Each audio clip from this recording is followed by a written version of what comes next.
안녕하세요. 저는 시사인 김은지 기자고요. 첫 번째 코너 바로 들어가겠습니다. 쏟아지는 뉴스에 어떻게 반응해야 될지 알려드리는 시간 뉴스 리액션입니다. 김여아 기자 안녕하세요. 네, 안녕하세요. 네, 화요일의 뉴스 리액터 김준일 평론가 안녕하세요. 네, 안녕하세요. 네, 숨 좀 돌리시고요. 예, 힘드네요. 네, 저희 생방송의 묘미를 이제 보고 있습니다. 네. 자, 첫 번째 키워드 들어가 볼까요? 네, 탄핵 심판 출석해 궤변 늘어놓은 윤석열. 네, 오늘 나왔죠. 네, 양복을 입고 헌법재판소 심판정에 앉았습니다. 머리도 가지런한 상태였는데요. 윤 대통령은 자유민주주의 신념 하나로 살아왔다면서 헌재가 헌법 수호를 위해 존재하는 기관인 만큼 잘 살펴달라라는 말로 운을 뗐습니다. 그리고 나서 이 국가비상입법 쪽지 관련해가지고는 자신은 최상목 장관에게 준 적이 없다면서 이걸 만들 수 있는 사람은 국방장관밖에 없다 이렇게 말을 하기도 했습니다. 지난주 영장실질심사에서도 윤 대통령은 이 해당 쪽지에 대해서 김용현 전 장관이 썼는지 기억이 가물가물하다면서 김 전 장관에게 미루는 듯한 발언을 하기도 했죠. 그 외에도 이제 계엄 당일에 국회에 군을 투입한 것과 관련해서 국회와 언론은 대한민국에서 대통령보다 훨씬 갑이다. 국회에서 해제 결의가 난 것을 보고 바로 군을 철수시켰다. 이렇게 말을 하는가 하면 또 부정선거 음모론에 대해서도 이미 계엄 선포 전에 공정성에 대한 의문이 드는 것들이 많이 있었다라고 하면서 기존의 입장을 되풀이했습니다. 이 현장을 취재한 전혜원 기자에 따르면 윤 대통령이 중간중간 조는 듯한 그러니까 좀 눈을 감았다 뜨는 시간이 길어지는 부분이 두어 번 있었다라고 합니다. 이렇게 윤 대통령이 공식 석상의 모습을 드러낸 게 이제 계엄 이후에 49일 만인데요. 탄핵 소추된 대통령이 헌재 심판정에서 직접 출석을 한 건 이번이 처음이고요. 사실 윤 대통령 같은 경우는 그동안 수사기관의 수사는 물론이고 탄핵 심판에 대해서도 거의 묵묵부답 해오다시피 했었는데 어제 저녁 다소 급작스럽게 출석 의사를 밝혔습니다. 1월 19일에 벌어진 이 서부지법 폭동이 사흘째인 상황이어서 긴장이 더욱 고조되고 있는 상황이기도 한데요.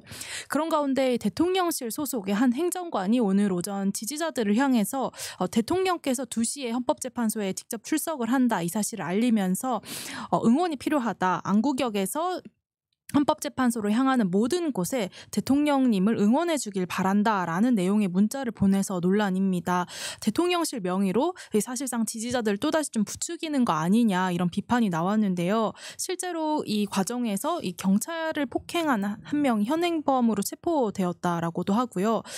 관련해서 논란이 일자 대통령실은 해당 행정관이 오늘 사직서를 제출했다 이렇게 밝혔습니다. 네, 방금 속보뜨기로는 피의자 윤석열이 서울구치소로 복귀했다라고 하는데요. 헌법재판에 나온 윤석열 대통령의 말을 분석하기 전에 많은 분들이 질문을 주시는 게 있습니다. 구속된 피의자인 윤석열 대통령이 오늘 헌재 심판에 나왔는데 굉장히 정제되어 있는 헤어스타일을 하고 있었다라는 지점에서 구치소 안에 머리 만져주는 사람이 있냐고 엔타로님이 물어보시는데 혹시 김진일 평론가 아시는 게 있습니까? 제가 구치소에 안 가봐가지고 제가 아니, 어떻게 이런 일이 있을까? 구치소 밖에 있는데도 제 머리가 이 모양 이 꼴인데 뭐. 자연스럽고 예쁘십니다. 예, 모르겠어요. 저거 이제 최소한 저 정도는 품위 유지를 위해서 저는 해주는 거는 뭐 문제 없다라고 봅니다. 누군가 해줬겠죠. 그러니까 뭐 경호처에서 뭐 직원들이 해줬던지. 경호처. 그러니까 들어갈 때는 못하지만 나오면서 이송 과정에서 할 수도 있는 거고 예, 약간 시간을 좀 준비 시간을 줘서 할 수 있기 때문에 지금 김성훈 차장 뭐 이제 다 풀려나서 지금 윤석열 대통령 경호를 위해서 온몸을 던지겠다 뭐 이렇게 얘기를 했잖아요. 저 정도는 저는 뭐 문제는 없다라고 보고 일단은 왜 계속 나오느냐. 윤석열도 바람 좀 쐬야죠. 지금 구치소 안에 있는 것이 힘들다. 힘들죠. 예. 그리고 이제 검찰로 넘어간 다음에 구속 기소가 되면 6개월 동안 또 이제 빵에 있어야 되잖아요. 우리 표현으로. 예, 그렇게만 있을까? 더 길게 있지 않을까요? 아니, 최소한 그러니까 제가 말하는 거는 어쨌든 이런 기간을 봤을 때 이건 뭐 나들이죠. 나들이 헌재 나들이. 뭐 이게 뭐 그렇게 좀 보면 될 것 같고 또 하나는 지지자들 지금 계속 결집하는 것 같아요. 윤석열의 이제 이 감옥이나 이런 데서 얘기를 하는 것과 구치소에서 얘기를 하는 것과 실제 모습을 드러내고 뭐 그 사람들이 보지는 않더라도 여기에 왔다, 여기에 계신다 이런 것들이 사람들을 상당히 이제 고양시키는 역할, 그 지지자들을 그런 것들을 하기 때문에 오늘도 뭐 이렇게 하고 오늘 그 헌재 앞에 보니까 뭐 그 경찰 버스가 지금 수십 대가 지금 깔려 있더라고요. 분위기가 심각하더라고요. 서부지법 폭동 때문에 지금 그렇게 된 건데 이제 뒤로 가면 갈수록 점점 위험해질 겁니다. 지금은 오히려 조금 이제 차분한 분위기 속에서 진행이 될 텐데 한 명 이제 현행범은 체포됐죠. 한 명 정도인데 나중에는 뒤로 가면 갈수록 그리고 탄핵의 위기가 점점 고조될수록 점점 위험해질 것 같고 또 하나 오늘 굉장히 재밌었던 거는 처음 보는 논리가 나왔어요. 그 헌재에서 얘기를 했던 게 이제 뭐 야당의 탄핵, 뭐 예산안 삭감 뭐 이런 거는 뭐 계속 얘기가 나왔잖아요. 근데 중국과 북한의 하이브리드 전쟁에 대한 위험. 그 아마 편지에도 마지막 메시지도 있었던 내용인 것 같긴 한데요. 예. 이제 그래서 뭐 이제 차 변호사가 이제 윤석열 변호인이 얘기를 했는데 뭐 사드 미사일 관련 2급 기밀 중국 유출 국무원이 정무사 블랙 요원 명단 중국 유출을 언급을 하면서 뭐 하여간 이 얘기인즉슨 그러니까 중국하고 북한하고 이렇게 같이 손잡고 남한을 위협한다라는 얘기인 건데 그게 왜 계엄을 해야 되는지는 잘 모르겠어요. 진짜 뭐 원래 다 이해가 안 되지만은 뭔 말인지 잘 모르는데 근데 그쪽의 세계관에서는 이게 떡밥이거든요. 아까 전에 정치를 하려고 한다라는 게 좀 정확한 표현인 게 이게 그러니까 모든 게 다 중국과 관련돼 있어요. 지금 이 음모론이. 지금 조심하십시오. 김준일 평론가도 잘하면 이 중국 돈 받은 사람으로 낙인 찍힐 수 있습니다. 저는 중국인입니다. 전 중국인이고요. 예.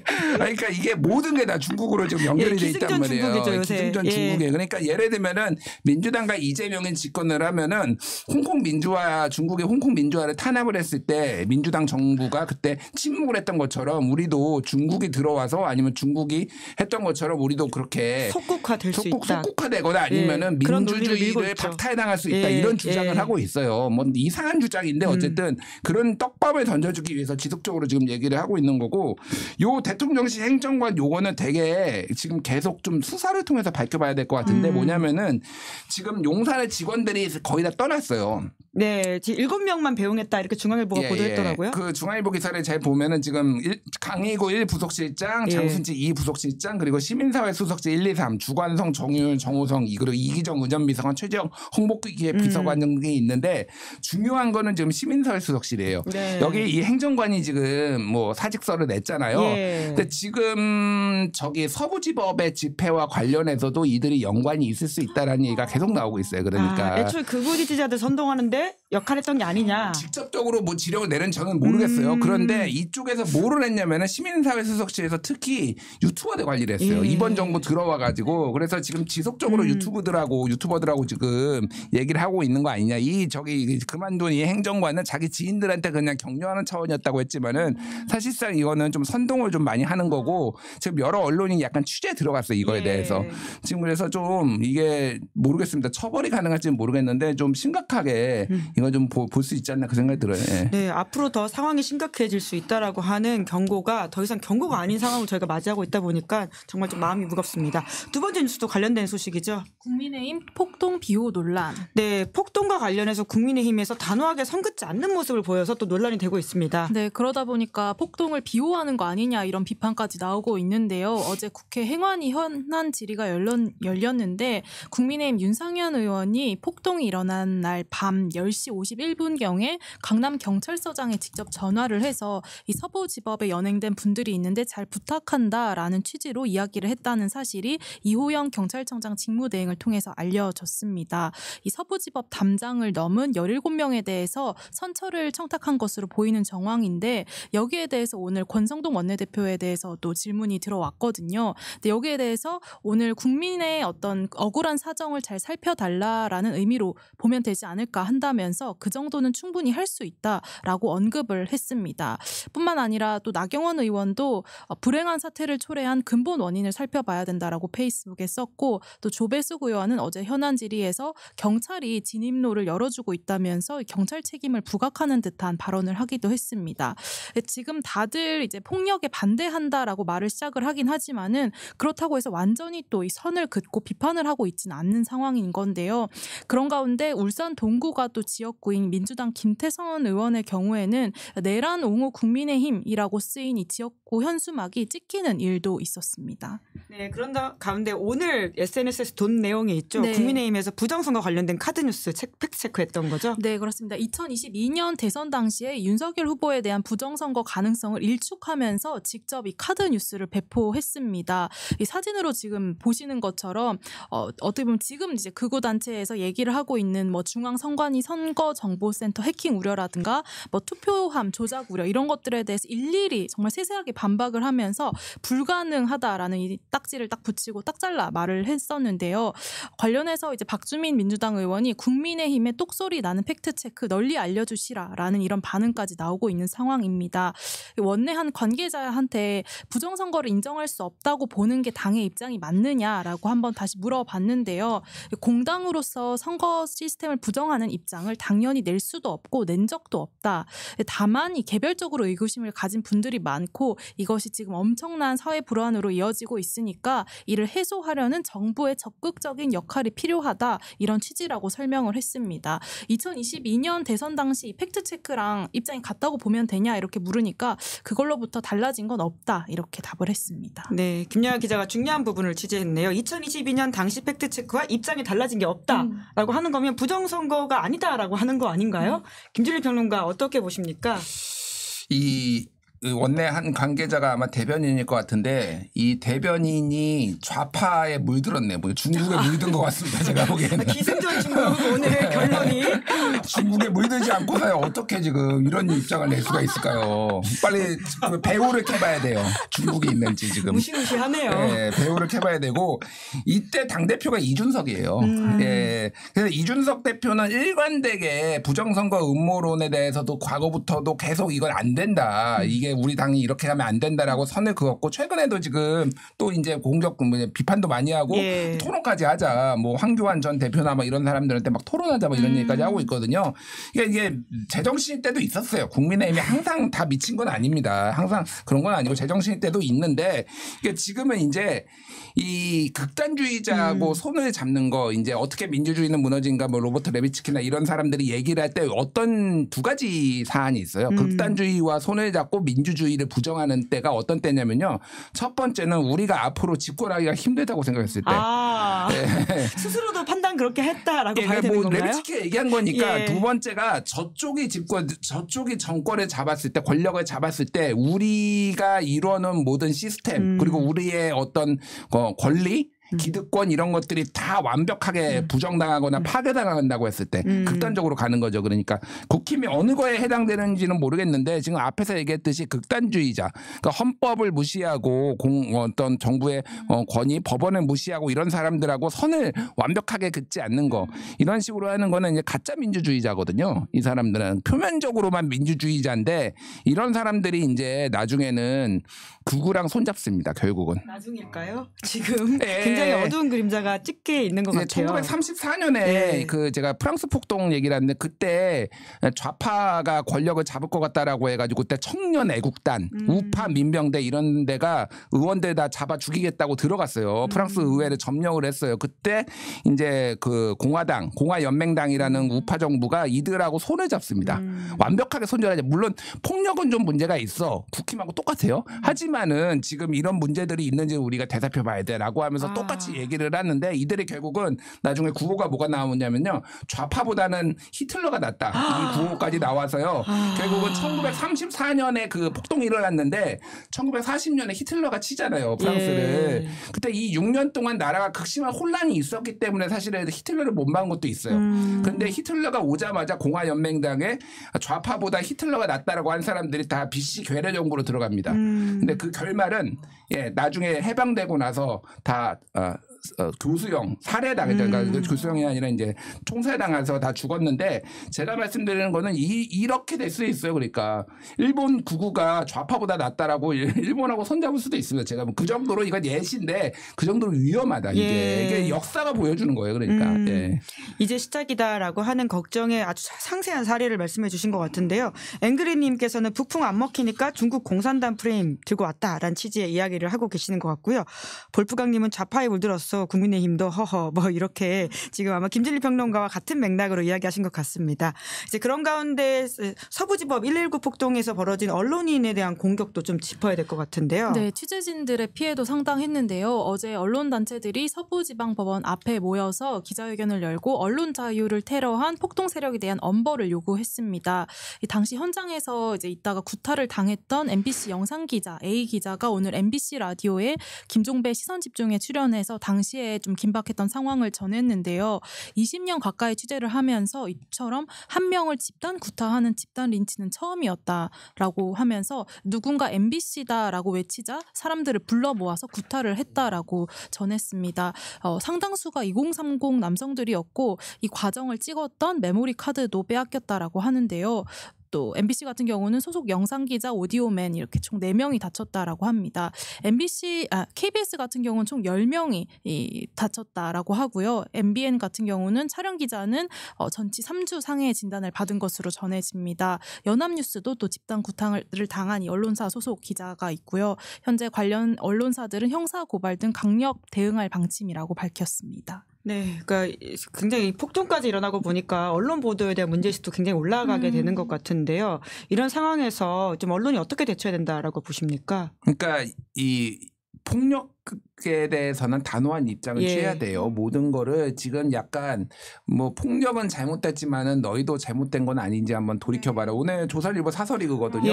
법원도 뭐 한번 살펴봐야 된다 이거예요. 피해자한테 행실 돌아보라고 하는 거랑 똑같죠. 그러니까 법원이 판사 개개인에 따라서 판결이 극과 극으로 나뉘어서 이런 사태를 초래한 건 아닌지 법원 너희도 해야 된다. 그러면은 조선일보 사설을 제가 만약에 이거를 뜯어보면은 자 언론 너희도 그런 일방적으로 보도를 해가지고 이렇게 된 건 아닌지 이렇게 해봐라. 이게 근데 똑같이 모든 언론이 다 당할 수가 있는 거예요. 지금 MBC, 뭐 KBS, MBN만 당했습니까? 지금 뭐 그런 것도 없잖아요. 뭐 좌우도 없어요. 그냥 잡히는 대로 족족 다 그냥 팬 거잖아요. 그러니까 그런 식으로 대응을 해서 기사를 쓰거나 대응을 하면 안 된다는 거예요. 그러니까 좀 더 단호하게 하고 그렇게 잘못된 보도에 대해서는 우리가 문제를 지적을 해줘야 된다는 생각이 들고 특히 이제 일방적으로 내란범들이 주장하는 것에 대해서는 그냥 단순 스트레이트로 쓰는 게 아니라 이게 어떤 게 잘못이 있는지 문제가 사실이 아닌지를 뒤에 팩트 체크를 통해서 지적을 하면서 같이 가주지 않으면 안 됩니다. 네, 세 번째 뉴스 넘어가 보죠. 네, 최상목 거부권 행사. 네, 방송법 등 3개 법안에 대해서 거부권 행사했습니다. 네, 오늘 국가범죄시효특례법, 초중등교육법 개정안 그리고 방송법 개정안 3건에 대해서 제2요구권을 행사했습니다. 특히 방송법의 경우 KBS 수신료, 이 정기요금과 결합해서 징수하도록 하는 내용을 골자로 하고 있는데요. 최상목 대행은 거부권을 행사하면서 수신료 분리 징수 제도가 작년 7월부터 시행돼서 이미 1,500만 가구에서 분리 납부를 하고 있는데 이런 상황에서 다시 결합 징수를 강제하게 되면 국민들의 소중한 재산권을 침해할 수 있다라는 이유를 밝혔습니다. 이로써 이제 권한 대행이 된 이후로 지금까지 총 6개 법안에 대해서 거부권을 행사하게 된 건데요. 그런 가운데 이제 내란특검법 수정안이 국회를 또 통과를 했는데 여기에 대해서도 거부권을 행사할지가 주목이 되고 있습니다. 여기에 대해서 또 이제 거부권을 행사하면 역대 대통령 권한대행 중에 가장 많은 7번째 거부권을 사용한 게 됩니다. 네, 오늘 거부권 행사를 어떻게 평가하십니까? 뭐 하고 싶은 대로 하네요. 뭐 권한이 있다고 했다가 없다고 했다가 갑자기 적극적으로 했다가 물론 이제 여러 가지 쟁점들이 있어요. KBS 수신료 문제도 뭐 분리징수가 맞다고 주장하시는 분들도 있으니 근데 이제 이게 KBS가 존립 근거가 조금 흔들릴 정도로 많이 이제 세수가 그러니까 세수가 아니라 수입이 감소해가지고 문제가 발생을 했으니 문제가 어쨌든 이걸 해결하려고 민주당 쪽에서 노력을 한 건데 윤석열 정부의 일관된 스탠스는 뭐냐면요 언론 장악이 아니라 언론 파괴. 였습니다. 그러니까 이 시스템을 실제로 어차피 정권 넘어가면 또 공영방송이 저쪽 편 될 텐데 아예 이 시스템을 파괴하려고 하는 게 일관된 목표였거든요. YTN 민영화도 그렇고 수신료 뭐 분리징수도 그렇고 그래서 일단 지금 이게 뭐 거부권을 행사된 상황은 맞는 거고 앞으로 공영방송의 거버넌스를 어떻게 해야 될지 좀 시민사회에 같이 노력을 해야 되고 민주당에서 문제가 많아요. 제가 예전부터 민주당 그러니까 시민사회나 언론노조에서 얘기를 했던 게 지금 방식으로 이렇게 KBS 이사나 MBC 이사 뽑는 건 문제가 있다. 숫자 늘려야 된다라고 그렇게 문재인 정부 때 얘기했지만 안 듣다가 지금 이 정권 들어와가지고 그러니까 내로남불 소리 듣는 거 아니에요. 좀 정신 좀 차려라 민주당도 좀 제발. 네, 네 번째 뉴스 짧게 해볼까요? 브라운 트럼프 폭도 1,500명 사면. 네, 굉장히 상징적인 장면입니다. 네, 이제 취임하자마자 파리 기후 협정 탈퇴하고 여러 가지 논란의 행보 보이고 있는데요. 그런 가운데 4년 전에 이 국회의사당을 습격했던 폭도 1,500명을 사면을 했다 이런 보도도 되고 있습니다. 이 가운데는 22년형을 받고 복역 중인 극우단체 지도자도 포함됐습니다. 네, 어떻게 이 기사를 저희는 읽어야 될까요? 이거 예고를 했어요 이미. 예. 이게 트럼프는 그 공약 이행률이 제일 높은 미국 대통령이에요. 파리 기후 협약 탈퇴한다고 해놓고 바로 말하는 대로. 탈퇴하고 그런 예. 대통령. 그래서 이게 사실은 잘못된 미국에도 굉장히 우려가 크게 나오고 있고 잘못된 시그널들을 전 세계 민주주의에 네. 주지 않을까 그런 생각이 특히 네. 우리한테 굉장히 좀 이게 와닿게 보이는 것 같아요. 특히 그렇죠. 이번 시점에서. 그러니까 저는 그래서 미국도 잘못됐는데 사면을 이 내란이나 외화는 못하게 하는 거를 법으로 만들거나 헌법에 넣었어야 된다고 생각을 해요. 우리도 이게 그렇게 꼭 해야 됩니다. 지금 이거를 안 하면요. 그래서 저는 다음 대선 때 누가 됐든 저는 그거를 기준으로 투표를 해야 된다라고 생각을 해요. 윤석열 사면할 거야 말 거야. 사면법 개정 찬성할 거야 반대할 거야. 이 부분은 되게 핵심적인 문제예요. 김문수가 나오면 그거에 찬성할 수 있을까? 네, 김진일 평론가는 애초에 저희 신년 특집에서 사면 없는 사형 선고를 예상한 바가 있습니다. 자, 여기까지 하겠습니다. 두 분 수고 많으셨습니다. 감사합니다. 감사합니다. 네, 저는 1부 마치기 전에 광고 안내하겠습니다. 무조건 써야 하는 인터넷 휴대폰